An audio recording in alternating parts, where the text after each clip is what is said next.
Dans l'Église, la foi se chante. Le chant est l'un des principaux éléments qui ont fait par le passé et qui font encore aujourd'hui la renommée des disciples du Seigneur. La part dévouée au chant lors des rassemblements a considérablement évolué. Mais pourquoi chante-t-on? Pourquoi adressons-nous ces cantiques? Quelle est l'importance du chantre dans l'Église? Quel est le rapport entre le chantre et le gospel?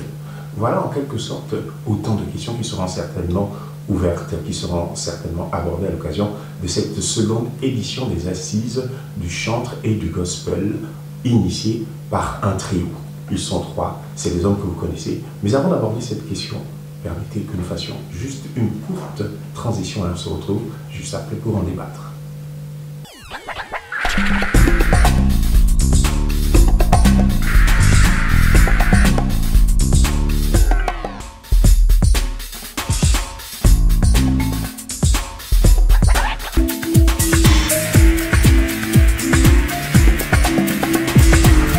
Alors, je suis en compagnie de trois grands hommes. Il y a Chris Cohn, pasteur U, ou devrais-je dire le chantre U. Bon, l'un ou l'autre, pasteur, c'est l'actualisation. Voilà. C'était donc l'actualisation sur pasteur. Donc, le pasteur. Alors, on est pasteur, on est chantre. Je pense que quand on a été chantre une fois dans sa vie et qu'on progresse, on continue, n'est-ce pas, dans ce couloir, je ne pense pas qu'il y ait une interruption. Donc on prend plaisir souvent à dire le pasteur chante ou encore l'évangéliste chante. Bon, voilà, on demeure serviteur. À ses côtés, il y a un autre grand. Lui, il nous a nommé par le passé parce qu'il a animé une célèbre émission dénommée Célébration que nous regardions à l'époque sur RTN. Alors lui, c'est Christian Aubian. Moi, c'est Christian Aubian, voilà, je fais partie du trio U et Chris Cohn. C'est moi le Christ de U et Chris, donc donc c'est un peu ça, voilà. Je suis voilà, animateur, je suis pasteur également, promoteur de tout ce qui est événement dans le monde religieux, on va dire ça comme ça. Et voilà un peu pour résumer ma personne. Alors, à l'occasion de cet événement, vous préférez que je vous appelle le pasteur, le promoteur ou l'animateur? Moi, Christian Aubian, ça me suffit là. Ça vous suffit. Voilà. Lui, c'est M. Bethel Ogalanga. Bonjour, monsieur. Bonjour, Archie. Comment ça va? C'est toujours un plaisir de te voir, de savoir que Gospel Light fait son bout de chemin. Et donc, merci de nous honorer en étant là. Et on est tout à toi. Mais c'est un plaisir que vous ayez répondu favorablement à notre invitation. Ah, il faut le dire, c'est vous qui nous recevez ici, dans vos locaux. Alors, au passage, regardez Gospel Light, votre web TV. N'oubliez pas, activez la cloche de notification pour ne manquer aucun programme. Mais pour l'heure, nous échangeons autour de ce programme qui se déroulera donc le 30 avril dès 15h à l'auditorium RK6 à Angunji. On parle des assises du chantre et du gospel. Alors, ma première question est la suivante. Outre l'opportunité de réunir les croyants, quel constat a motivé justement cette convocation? Qui veut répondre le premier? Bien, je vais peut-être poser les bases de votre interrogation.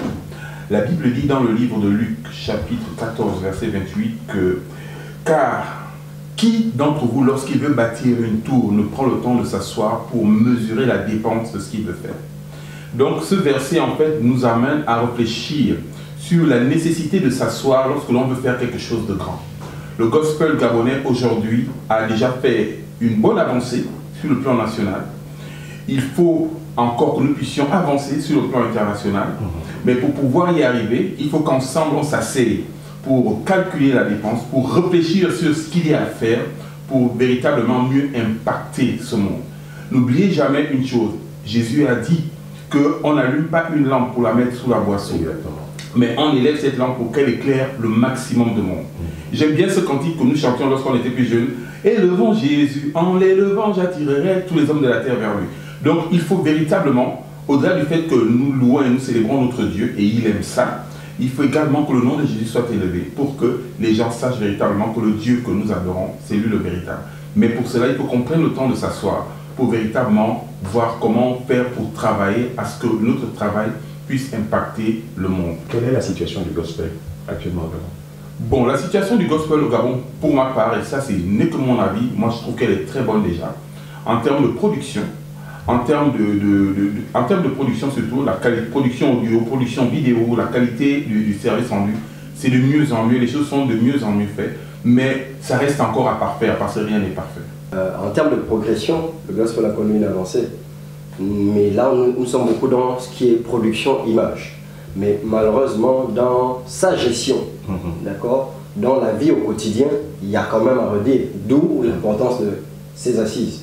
Donc effectivement, on a avancé dans les productions à l'international. Le Gabon commence à avoir droit de citer, mais qu'à cela ne tienne, au-delà de l'image que l'on voit devant, il y a quand même des choses en background à faire. C'est pourquoi le grand disait, si on veut aller plus loin, il est important qu'on s'asseye, que l'on mesure la dépense, que l'on sache exactement où est-ce qu'on veut aller. Sinon, au bout d'un moment, ce sera comme un château de sable. Exact. Quand les fondations ne sont pas fortes, si on n'est pas sur le roc, comme le dit la Bible, au bout d'un moment, ça va tomber. Donc, on peut aujourd'hui s'enorgueillir de se dire, oui, le gospel, c'est bien, on a même quelques clips sur Trace, mais la vérité, c'est que nous qui sommes dans le milieu, les fondements ne sont pas si solides que ça. Ils ne le sont même pas. Je veux dire, si une grosse tempête finit par arriver, la maison peut être dévastée. Donc c'est bien à un moment donné de notre marche de nous arrêter pour dire, tiens les gars, on commence à avoir quelques fissures. La bâtisse est montée, c'est vrai à un certain niveau, mais il y a quelques fissures. Asseyons-nous, réparons, si on peut réparer, ajoutons des matériaux plus solides pour que même au bout de 100 ans, 200 ans, quelles que soient les intempéries, la maison sera plus stable. Alors, vous parlez de fissures. Moi, je vais parler de difficultés. Quelles sont les difficultés qui sont rencontrées au quotidien? Alors, les difficultés, on aura le temps d'en parler aux assises. On ne va pas directement tout. On va pas tout dire. Mais citez-moi au moins une. Mais non, je vais vous dire par exemple que la signature qui accompagne un de nos visuels, c'est juste en bas, il a été dit asseyons-nous, accordons-nous, d'accord, et avançons ensemble. Donc, ça veut tout dire. Si on doit s'asseoir et on doit s'accorder, il y a des choses à se dire, mais assurément pas devant la face du monde. Voilà, il faut se rendre présent. Il faut se rendre présent aux assises. Il faut que le plus grand nombre d'acteurs de notre monde gospel, de notre milieu gospel, répondent présent. Nous aimerions véritablement que nous soyons le plus nombreux possible. Alors, puisque c'est vous qui avez la parole, pasteur ou chantre Hugues, pasteur et chantre Hugues, alors y a-t-il une distinction profonde entre le chantre et le gospel? Entre le chantre et le gospel, ou encore, on va dire, entre le chantre et l'artiste gospel. Oui. Parce que le chantre, comme l'artiste, tous les deux prônent le gospel, chantent du gospel. Mais est-ce qu'il y a une différence majeure entre le chantre et l'artiste? C'est là l'une des questions qui sera posée pendant les assises, pour que nous puissions nous accorder ensemble sur la définition que l'on donne désormais au chantre et désormais à l'artiste. Donc vous gardez la réponse Oui, mieux vaut la garder. Déjà que je n'ai pas la science infuse, l'objectif des assises, c'est de donner l'opportunité à tous de pouvoir donner leur vision, leur appréciation, leur pensée, leur définition, et qu'ensemble, nous tablions sur une définition qui soit collective, qui soit votée à l'unanimité, acceptée, validée, ensuite promulguée. Justement, alors je posais la question en off à certains, je demandais qui était en même de répondre à cette question pour éclairer la lanterne de tous ceux qui nous regardent. Est-ce que, quand vous regardez aujourd'hui, est-ce que le chantre a-t-il délaissé son activité première au profit de l'artiste, ou sinon de la tunique d'artiste gospel? Cette question, elle est très profonde, délaisser son activité. Mais avant de répondre à cette question, on va repartir dans le livre des Chroniques, parce que nous, notre base, c'est la parole de Dieu. Il faut repartir dans le livre des Chroniques, il faut repartir justement à la genèse et la création de l'activité chantrale, si je peux inventer un mot comme ça. Donc, c'était là où était l'arche de Dieu. Il fallait que la présence de Dieu soit maintenue. Et chose vraiment très intéressante, Dieu, il aime le chant. Pourquoi? Parce que le chant, la musique, tout ça, c'est mélodieux. C'est agréable. La musique, on dit souvent que la musique adoucit les mœurs. Eh bien, tenez-vous bien, ce n'est pas seulement que pour l'homme. La musique met Dieu bien. Donc voilà, donc il faut repartir au début de l'histoire. Et donc, là où était l'arche de Dieu, là où était la tente, il fallait justement qu'il y ait des chantres, des gens qui jouent de la musique, qui chantent et qui célèbrent les bienfaits de Dieu. Et donc, c'était là d'abord le rôle premier du chantre. Est-ce qu'on s'est bien d'accord jusque-là? Mais il se trouve que dans l'évolution du temps, Bien évidemment, ça c'était l'ancienne alliance, il y a eu la nouvelle alliance, Jésus-Christ est mort sur la croix de Golgotha, il y a maintenant une autre dispensation, Jésus a donné une mission à ses disciples, faites de toutes ces nations les disciples, donc il fallait que les gens partent pour prêcher l'évangile, il voulait que les gens soient réconciliés avec Dieu en acceptant Jésus-Christ de Nazareth, il voulait que le message du royaume de Dieu soit répandu. Il y a eu justement une nouvelle vague, je veux dire une nouvelle dispensation qui a été lancée à cette période-là. Donc tout le monde, quelque part, tous les chrétiens, quel que soit leur ministère, ont un petit côté évangéliste parce que nous avons pour mission de parler de Jésus-Christ à nos contemporains, même les chantres aujourd'hui. Donc certains ont commencé donc à chanter en dehors de là où Dieu les avait mis au départ, donc là où était l'art de Dieu, et ont commencé à louer les bienfaits de Dieu sur le plan public, sur le plan international. Et bien évidemment, quand on exerce une activité musicale, ce sont des activités qui vous mettent en lumière devant tout le monde, et que vous le voulez ou non, vous devenez une star, comme on dit. Et donc voilà un peu ce que j'étais en train de dire. Lorsqu'on fait plus attention à son image, lorsqu'on fait plus attention au cachet, lorsqu'on se dit aujourd'hui je ne peux plus faire les choses comme je les faisais naturellement hier, est-ce qu'il n'y a pas, vous utilisez le terme fissure, n'y a-t-il pas une petite fissure qui est en train d'être vue, voilà, de se présenter au quotidien aussi Bon, je ne sais pas si ça part sur la base d'un constat, Archie, si c'est un constat personnel ou si c'est un constat national, qu'il y en a qui ont délaissé.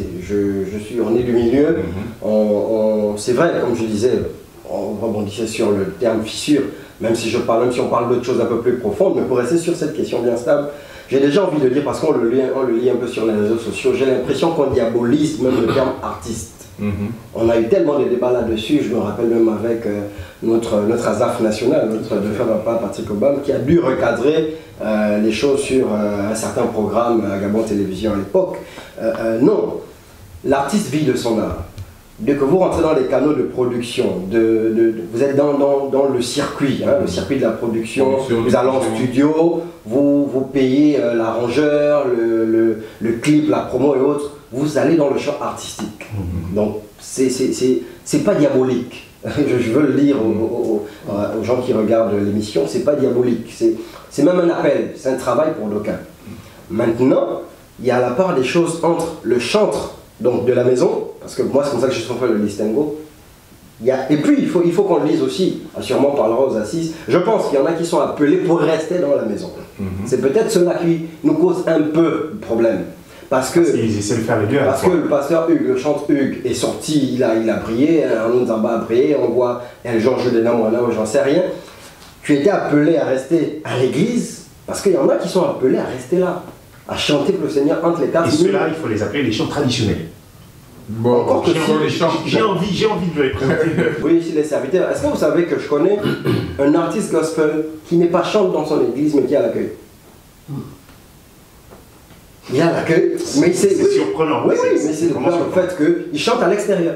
Dans son église, il a l'accueil. Il n'est pas dans le comité chant. Je ne sais pas si c'est parce que le Seigneur le lui a dit, ou bien c'est sous-jacent par rapport aux questions que vous posez pour ne pas faire d'amalgame. Il a décidé de ne pas mélanger les choses. Donc il est pleinement artiste. Pleinement. Donc il va, quand vous l'invitez, il a ses clips qui passent un peu partout. Mais à l'église, il a décidé où le Seigneur l'a dit, je ne sais pas. Mais il n'est pas chantre. Il a l'accueil. Peut-être qu'il faudrait qu'on arrive à... J'ai vraiment du mal à le comprendre, pas parce que la Bible nous recommande de mettre au service d'ailleurs des autres le talent qu'on a reçu. Je pense qu'il faut aussi qu'ils servent à l'église. Mais bon, c'est un choix. C'est peut-être un appel. Mais pasteur Hugues. Ce que moi je pense aujourd'hui a très peu d'importance dans le cadre de ce que nous voulons bâtir. C'est très important. On est en train de parler des assises nationales. Mais c'est une question tout ça, certainement. Oui, naturellement, du chantre et du gospel. Toutes ces questions, de manière privée et personnelle, si vous venez rencontrer le pasteur Hugues, si vous venez rencontrer le pasteur Christian Bien, on aura la liberté, comme l'a dit tout à l'heure Tonton Bethel, manager artistique et gospel, on aura la liberté de vous donner nos avis de manière individuelle. D'accord. Cependant, on est en train de prôner l'associatif, le collectif. On veut créer quelque chose ensemble. Donc ce serait peut-être pas très exact que je puisse vous donner mon avis personnel. Si après les assises, cet avis est totalement revu réécrit, refondé. Je comprends. Ce qu'il est important de garder à l'esprit véritablement, c'est que nous avons une maison aujourd'hui qui s'appelle le Monde Gospel, qui s'appelle le Gospel au Gabon. Et dans toute maison, on dit mon toit, ma loi, dans toute maison, il y a des normes, il y a des règles, il y a des principes, il y a un fonctionnement. Ce serait bien qu'au bout de 15, 20 ans et même au-delà, que la maison puisse se réunir un peu au salon ou encore à l'extérieur et puisse se parler pour dire écoutez, c'est mettre un peu de l'ordre pour que justement le désordre ne fasse pas que la maison s'écroule. Et c'est notre invitation en toute humilité de dire à tous les acteurs du monde gospel. Aujourd'hui, les acteurs du monde gospel se sont élargis, j'ai envie de dire, si vous me permettez l'expression, puisque les secteurs du gospel sont multiples. On parle en termes de secteurs. C'est-à-dire que celui qui fait de la filmographie, celui qui fait de la photo, n'est-ce pas, est un acteur du gospel. Ce qui fait que lui aussi, il est invité à donner son avis, il est invité à défendre un peu son domaine d'activité, il est invité lui aussi à donner sa part à la construction de cet édifice. Donc c'est vraiment important que tous les acteurs, il n'y a pas que l'artiste chanteur, il n'y a pas que l'artiste peintre, mais il y a aussi les acteurs. On a des producteurs d'événements, on a des promoteurs d'événements, mais on a aussi des producteurs de contenu vidéo. On a aussi des arrangeurs, on a aussi des scénaristes, on a aussi des réalisateurs. On a quelqu'un comme Fabas, on a quelqu'un comme Elkana, qui sont de l'autre côté de la caméra, mais c'est eux qui produisent tout ce qu'on voit. Donc ce sont des acteurs du monde gospel. Avec toutes ces activités qui sont nées autour du gospel qui n'existaient pas il y a quelque temps. Très bien, c'est très important ce que vous êtes en train de dire. Faut-il redéfinir donc le gospel? Faut-il redéfinir?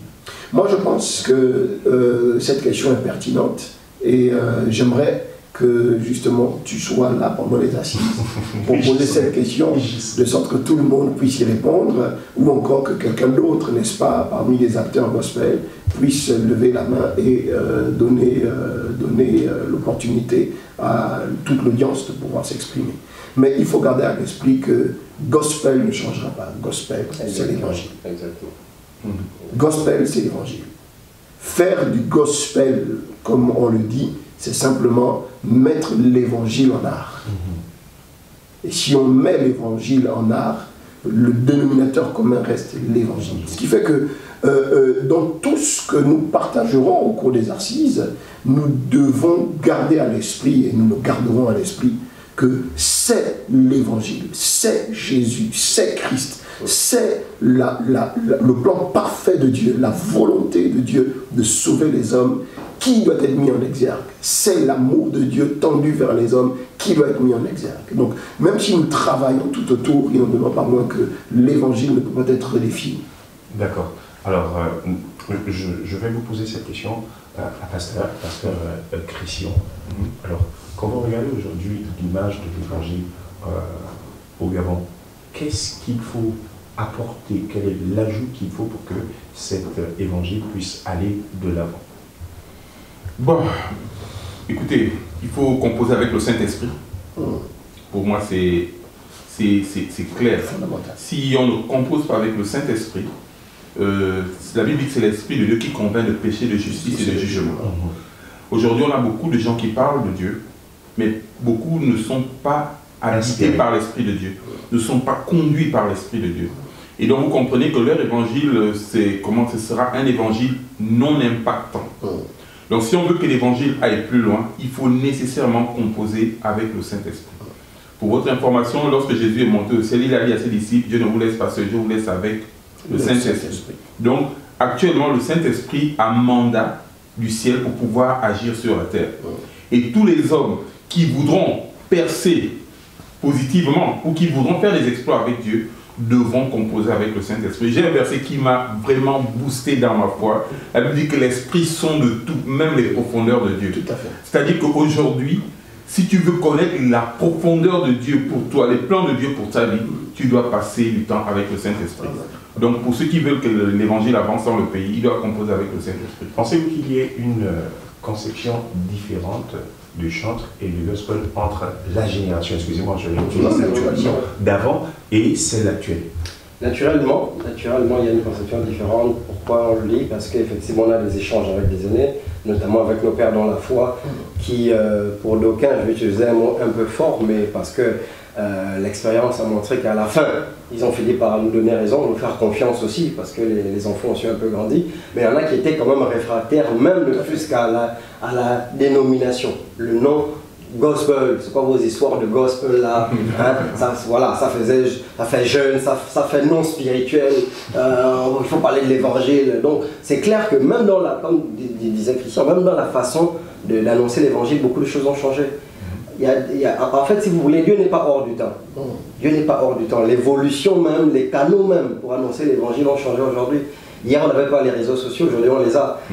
Les mêmes qui ont diabolisé les réseaux sociaux pour rester local, c'est les mêmes qui, pendant la Covid, se sont enrayés sur les réseaux sociaux pour faire le live et tout ça. Alors que quelques mois avant, c'était c'est diabolique, c'est diabolique. Mais ce qui était diabolique, là, finalement, a servi pour rester en ligne avec les âmes et pour continuer à prêcher Jésus. Donc, effectivement, il y a eu quand même cette petite différence avec l'ancienne génération. Mais c'est justement pourquoi, avec les assises, parce que les assises, c'est quoi? C'est des chantres, des acteurs gospel qui viennent de plusieurs horizons.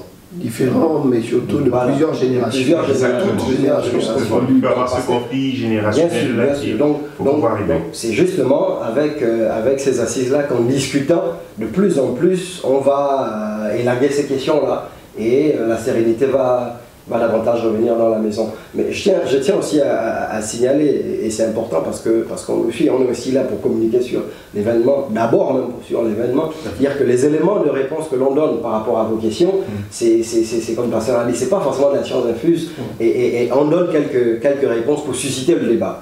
C'est-à-dire qu'il y en a qui nous écoutent, qui disent non mais tiens, je suis pas très d'accord sur ce que Bethel a dit. Donc, si tu te poses cette question derrière ton téléphone, viens aux assises, justement, pour donner ton point de vue, pour dire non, mais j'ai même suivi Gospel Light, vous avez dit telle chose. Et en fait, on veut vraiment se parler. On veut vraiment se parler pour qu'à la fin, on regarde tous. La volonté de normaliser, c'est entre normalisons l'activité de chantre et celle de l'artiste gospel. Absolument. Moi, j'aime ce terme parce que, de façon personnelle, je le disais aussi à Ibé Chriscom, donc à mes frères, qu'il est important qu'aujourd'hui on normalise les choses. Le ministère de la Culture a beaucoup bougé ces dernières années, ces derniers temps, et on ne peut pas rester en marge. On s'est beaucoup plaint même nous-mêmes. J'ai même envie de dire parfois on s'est auto-flagellé. Parce qu'on dit que le gospel c'est un peu le fils pauvre. C'est pas comme il est. Personnellement, je le revendique à U et à Dia, je le crie depuis des années. Mais tout en le criant, je sais aussi dans ma maison, en disant à certains quand on se retrouve que, mais tiens, finalement, est-ce que nous-mêmes aussi on n'est pas parfois la cause? Quelle est notre consistance? Voilà, parce qu'on s'est souvent mis en retrait, on a souvent parfois, aucun d'entre nous considère que c'est les choses du monde et autres, mais j'aime bien la dynamique qui est impulsée au sein, je le disais, du ministère de la Culture actuellement. Il y a des nouveaux visages, les choses bougent quand même, et on a même certains frères qui sont à certains endroits, donc ça vraiment ça nous réjouit. Donc, d'où la nécessité de nous asseoir pour dire, hé les gars, si on doit nous prendre au sérieux, si finalement on doit composer, si on doit composer finalement avec le gospel aujourd'hui, ben il faut bien qu'on soit sérieux, il faut bien qu'on s'organise pour que en face, ils n'ont plus seulement des gens qui pensent qu'ils sont au ciel, ne vivant plus sur la terre, mais qu'ils sachent que finalement on a quand même des personnes sensées. Ils sont chrétiens, remplis de l'esprit, mais c'est des intellectuels. C'est des gens qui font des choses de manière propre. Il y a eu une campagne au Bugada, il fallait s'inscrire, mais je n'ai pas cessé de taper du poing sur la table, ce gars, mais les gars, vous n'allez pas vous plaindre qu'on n'est pas sur des plateformes gouvernementales, alors que même aller s'inscrire au Bugada, vous n'y allez pas. Donc c'est toutes ces choses-là dont on va discuter pour dire non, il faut qu'on normalise, et j'ai vraiment aimé ce terme, il faut vraiment normaliser le gospel gabonais. C'est important, alors vous nous suivez, nous sommes presque au terme de cet échange, mais j'espère savoir que ces questions seront abordées. Alors, est-ce que vous c'est bien quelque chose? Non, mais moi je vous invite à venir, j'invite tous ceux qui nous regardent à venir le 30 avril. Donc c'est à Kanda, voilà, juste en face de l'hôpital militaire, l'hôpital d'instruction des armées. Vous prenez la ruelle juste en face de vous, ni à gauche ni à droite, toujours de l'avant. Vous allez forcément arriver justement à l'auditorium de RK, vous ne pouvez pas vous tromper. Moi, ce sera vraiment très intéressant. C'est un beau trio, c'est la génération qui nous a précédés et nous suivons les pas de ces hommes-là qui ne cessent de s'activer, qui ne cessent d'œuvrer pour l'avancement de l'œuvre de Dieu, le gospel, et normaliser l'activité de chantre et d'artiste gospel. Alors je vous invite, oui, peut-être. Permettez-nous de saisir l'occasion, passer une information. On a fait un visuel, d'accord? Donc c'est pour rassurer tout le monde. C'est très très très important. Rassurer tout le monde que la liste des noms que vous voyez sur le visuel, elle n'est pas exhaustive, elle est non exhaustive. En fait, on a pris des noms qui nous, on va le dire comme ça, qui nous sont venus, on a rempli, mais si votre nom n'apparaît pas, il n'en demeure pas moins que vous êtes invité à être là. On a vraiment besoin de votre présence. On veut avoir tout le monde, parce qu'en fait, c'est les assises nationales. Assises nationales. Parce que le terme national, on l'avait appris, quelqu'un le demandait, mais national, est-ce que vous avez fait le tour? Comme vous le savez, et c'est pas seulement typique à nous, presque tout est concentré à Libreville. Mais n'empêche que si vous êtes à l'intérieur du pays et que le 30, vous êtes là, parce qu'on n'a pas la prétention non plus d'envoyer des billets, de l'argent pour que les gens viennent. Mais si vous êtes de passage ce jour-là, venez, parce qu'en réalité, nous on veut poser des bases pour la nation. Après, qui sait, avec la grâce de Dieu, assurément on peut se retrouver à Port-Gentil pour la 3e édition. Pour la 3e, la 4e, on ne sait jamais. Mais encore une fois de plus, vous avez vu ce visuel, ne soyez pas frustrés. On vous demande aussi en même temps pardon. On sait ce que ça peut causer dans le cœur de quelqu'un en se disant tiens, j'ai été oublié, tiens, ils n'ont pas mis mon nom. Non.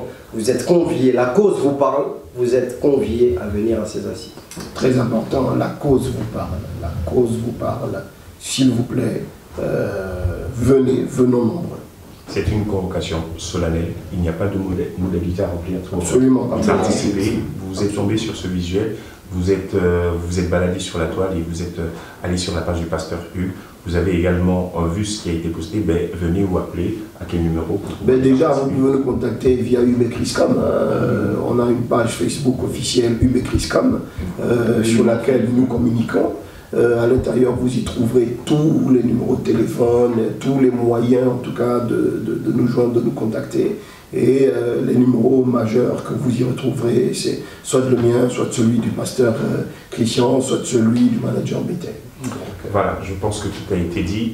Et on se donne rendez-vous donc le 30 avril. Dimanche 30 après le culte. Vous êtes chantre, remplissez d'abord, je tiens à le dire, vous êtes chantre, remplissez d'abord vos devoirs dans votre assemblée. Bien sûr, et une fois que ce sera terminé, venez parce que nous voulons tous discuter sur cette thématique, le chantre et le gospel. Si tu me permets, j'aimerais apporter, vraiment juste insister, vraiment à l'égard des frères et des sœurs, tous les acteurs qui se rendront présents ce jour-là, sur la notion de ponctualité. Nous sommes censés terminer à 20h pour permettre justement qu'on n'aille pas au-delà et qu'on ne rentre pas trop tard parce que, comme nous le savons tous, le dimanche est un jour d'activité lourde. Donc d'aucuns se réveillent déjà depuis 4h, 5h, vont au culte toute la journée, ensuite devront courir pour venir participer aux assises. Donc on aimerait terminer tôt. Mais pour pouvoir terminer tôt et être efficace, ce serait bien que l'on commence véritablement à l'heure. J'aimerais en toute humilité vous exhorter, nous exhorter à vraiment partir aussitôt notre rôle à l'église, à l'assemblée locale achevée. Venez, comme ça nous pourrons commencer le plus tôt possible. Si on peut commencer à 14h, pourquoi pas? Le plus important, c'est de pouvoir gagner du temps et pouvoir atteindre des objectifs d'efficacité, mais surtout sortir des assises en ayant produit des résultats qui nous combleraient tous ensemble. Il a parlé au nom de cette triplette, voilà, tout a été dit, on se donne rendez-vous le 30 avril dès 15h. Venez à l'heure, vous êtes concernés, c'est votre devoir de venir accompagner cette action qui est menée par cette belle triplette. UBChriscom. UBChriscom. Bethel, Hugues et le pasteur Christian. Ou alors Hugues, Bethel et le pasteur Christian. C'était un plaisir, merci monsieur d'avoir répondu favorablement merci à Gospel l'invitation. Et on se donne donc rendez-vous le 30 avec nos abonnés, c'est sur notre page. N'oubliez pas, nous sommes toujours avec vous, c'est un plaisir. Gospel un jour, gospel toujours.